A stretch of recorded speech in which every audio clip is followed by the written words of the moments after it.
emri Roma. Roma kërkojnë që ta shpjegojnë me gjitha mënyrat të ndryshme, duke filluar nga legjenda, nga mite, nga ulkonjat, nga dy jetimet e tjerë, por Roma është një qytet që kur e themeloi Enea, pasardhësit e Enea, sigurisht se Enea ishte i shekullit 12 dhe Roma u themeluan në shekullin e 7 para Krishtit, pra rreth 400-500 vjet mbrapa, kur e themeluan ato stërnipat e tij, patën një objektiv që të ndërtonin një qytet të pavdekshëm. Një qytet që nuk do të ishte si Troja, që do rënohej dhe do digjej, po një qytet që do jetonte në përjetësi. Dhe vetë sot romakët e quajnë la città eterna, qyteti i përjetshëm, por Roma me qytet i përjetshëm nuk ka kuptim në italisht, as një lloj kuptimi, as në latinisht. Por Roma, një urim i madh, që të jetojnë përjetësi, të jetojnë ma, të jetojnë përgjithmonë. Gjetë të thojnë Roma abur në balet e veriut. Roma është një urim, jeton më tepër, jeton përgjithmonë, jeton përjetësi. Ky është urimi i qytetit të ri, të themeluar nga Albano Dardanët, trashëgimtarët e Eneas. Pra janë gjithë këto komponentë që ne sot në Itali na bëjnë që të ndihemi mirë. Pse në Itali shqiptarët nuk kanë në vend tjetër në Evropë, kanë përshtypjen që ndihen më në shtëpi vetë se sa në Itali. Është thjesht kjo. Është kënaqësia që në këtu, sepse është një vazhdimsi. Unë fola para Arbreshtit sa ditë më parë dhe ju thash, ju jeni shqiptarët modern të Italisë, jo shqiptarët të vjetër. Shqiptarët antik janë ato tjerë. Pra ne jemi mirë sepse shqiptarët kanë qenë gjithmonë këtu. Kanë qenë zanafill të linjes të këtij popullit jashtëzakonshëm që italianët janë një popull virtuoz, ju thash dhe tek Arbreshët, dy popull ka sot kontinenti jon që janë të aftësive të jashtëzakonshme. Ai italianë që ishin mi barka, mi anije, gjithë duke emigruar nga uria, nga shtypja, nga persekutimi, nga padrejtësia, dhe sot janë të suksesshëm në gjithë botën, nga Amerika deri në Australi. Po shqiptarët e njëjta gjë. Në 30 sa vite shqiptarët kanë pas një riskato, e dim ne si kemi hap 30 sa vite më parë. E dim ku jemi sot. Sot operojnë në Itali 48.000 firma shqiptare. 48.000 shqiptar, firma shqiptare. Kam arritur një që kishte 3.000 punëtor. Në gjithë kantierët e veriut shpërdar. 3.000 punëtor është modest, nuk paraqitet askunder, është thjesht modest, po këndar shumë. Ka flamurin shqiptar në tavolinë. Okej?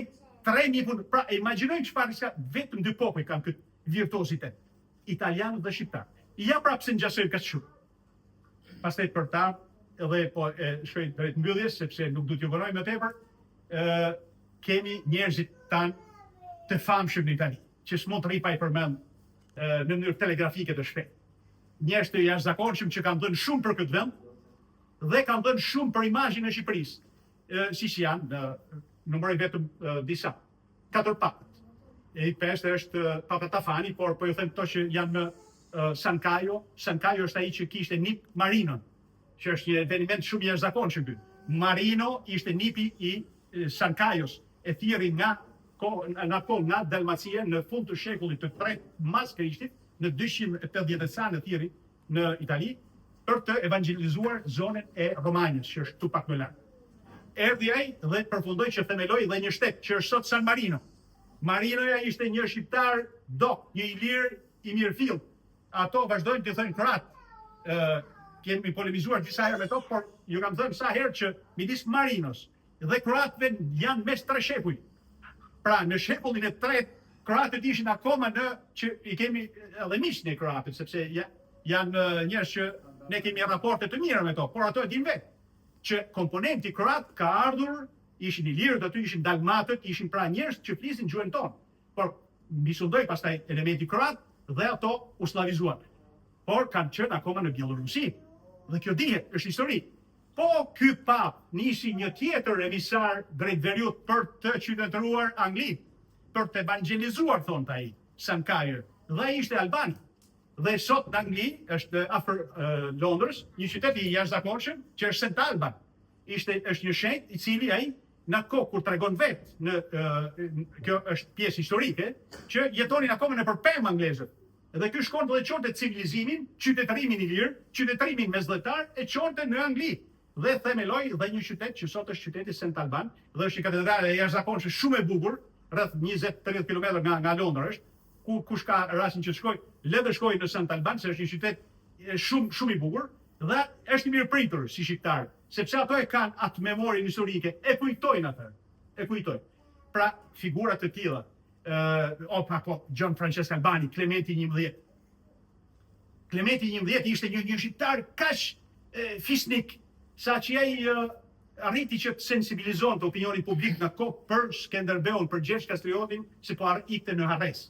Dhe ai arriti në atë kohë Vivaldi për t'i bërë shefin paps John Francesco Albani, që ka lind tu afër jush në Urbino, për t'i bërë shefin John Francesco Albani, ai bëri operën Skanderbeg, Vivaldi.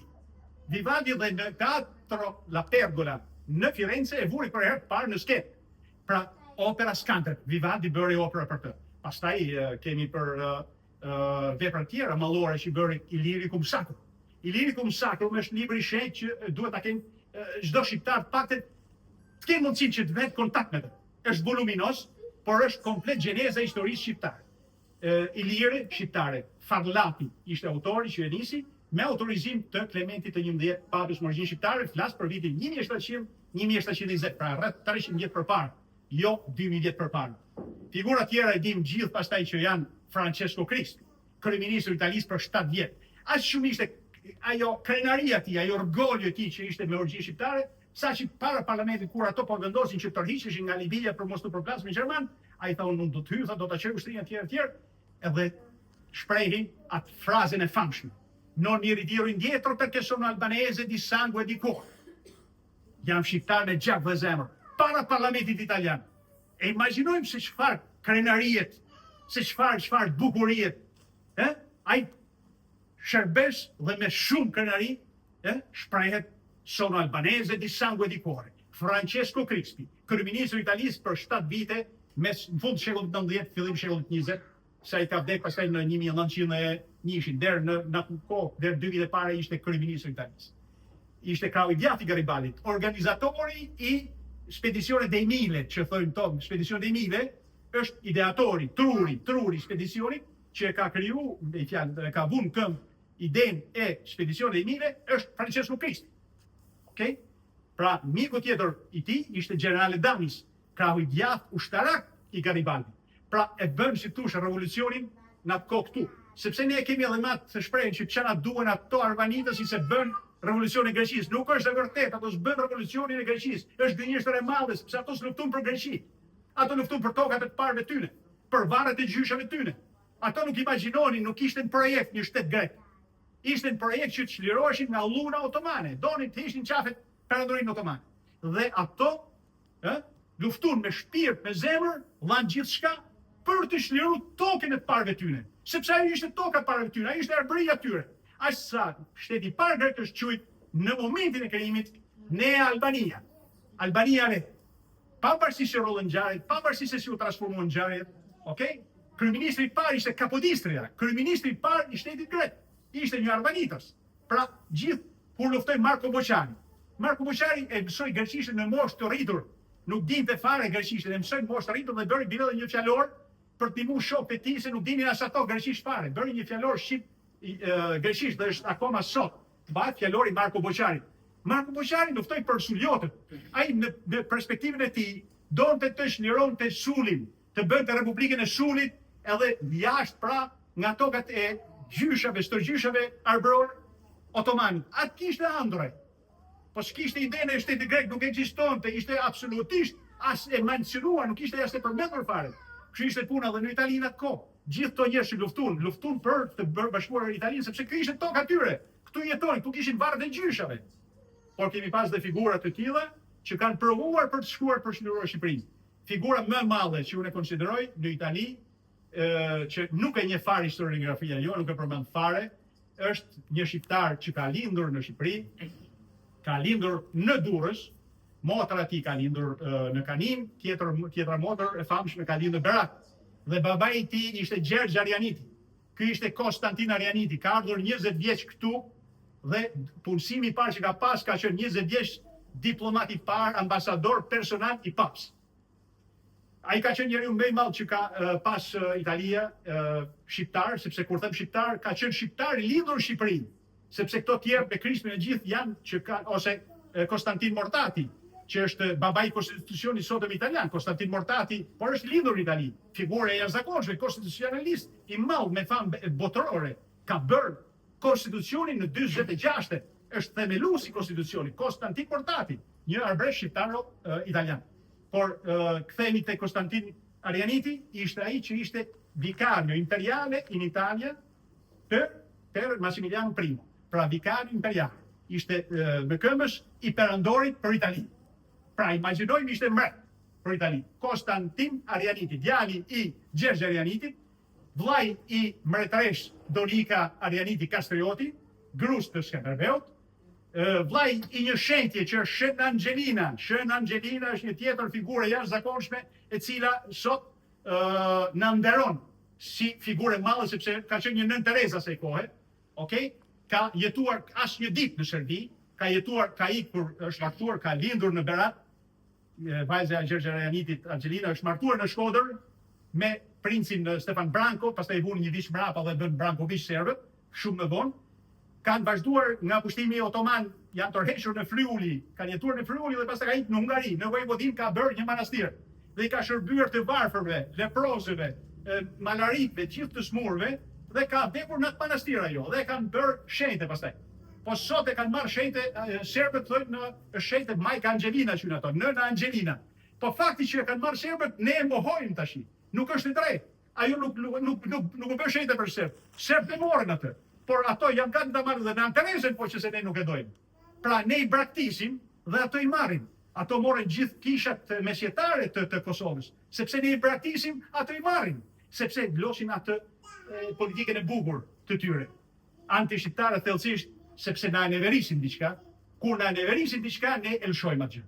Po fillojnë sot për njeriu më të madh të 1000 vjeçarit të dytë mas Krishtit për mendimin tim në gjitha dimensionet, si politikan, si diplomat, si ushtarak gjenjal, Gjergj Kastrioti Skënderbeu. Sot i zjerrin bishta dhe ati njerëz që janë të futur qëllimisht për të nxjerrë qefin. Sepse ka pas nanën kështu, ka pas absolutisht ai nuk ka lidhje fare me ato legjenda metropolitane që thonë për të. Janë të shajuara në tavolinë. Ajo e më ati ishte muzaka, është 100% dhe shoqja ti ishte vajza Gjergj Arianitit. Pra janë shqiptar den babade. Po kishte qenë Skënderbeu që ka qut dorë kundër vëllezërve ti, sepse ka teorira që ai ka prek kush nuk ishte i festi i vritse. Absolutisht nuk është e vërtet. Po kishte qenë një gjë e tillë, do kishte qenë një dokument i vetëm paktën në Vatikan apo në Venecë. Nuk ekziston një gjë e tillë, është komplet absurde. Dhe fakti që ai u shkatru për popullin e tij ishte se ai mund të vinte në Itali, kishte prona pafund se kishte fituar me luftë. Ai ishte pronar, Monte Sant'Angelo, Monte Gargano, Trani, kishte pasuri pafund, pra ishte feudal këtej. Po i kishte marrë sepse kishte ndihmuar Ferdinandin e Napoli, i kishte fituar me luftë ato. Pra nuk e kishte dhuruar kush si tush veresie, por kishte fituar me luftë. Ai po kishte qenë një njerëz që nuk e donte atë dhëun e tij, nuk donte tokat e parëve të tij, nuk donte varret e gjyshave të tij, nuk ishte ardhur kishte jetuar te komod. Pse do rrinte ai duke fjetë në shihen Bor e Nakull, nëpër malet e Krujsh, nëpër malet e thepishura të Veriut të Jugut Shqipërisë apo të Divrës apo ku diun. Pse do